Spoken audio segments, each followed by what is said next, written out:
ৰণৰ মাকে স্কুলৰ বেগত টিফিন বক্সটো বিচাৰি নাপাই ৰণক সুধিলে, টিফিন বক্সটো স্কুলত থাকি আহিল নেকি?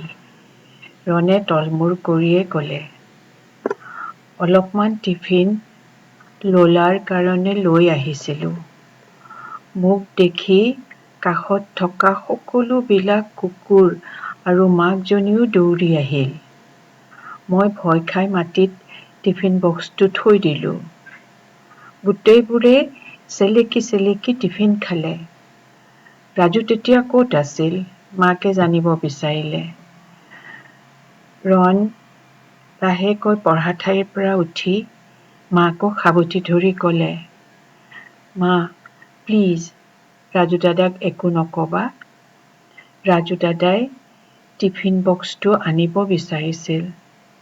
মইহে নালাগে বুলি ক'লো। পোৱালীকেইটাই সেইটো লৈয়ে খেলি আছিল।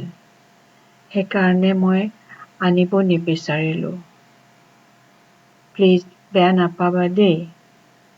মোৰ আৰু এটা আছে নহয়, সেইটোকে কাইলৈৰ পৰা লৈ যাম।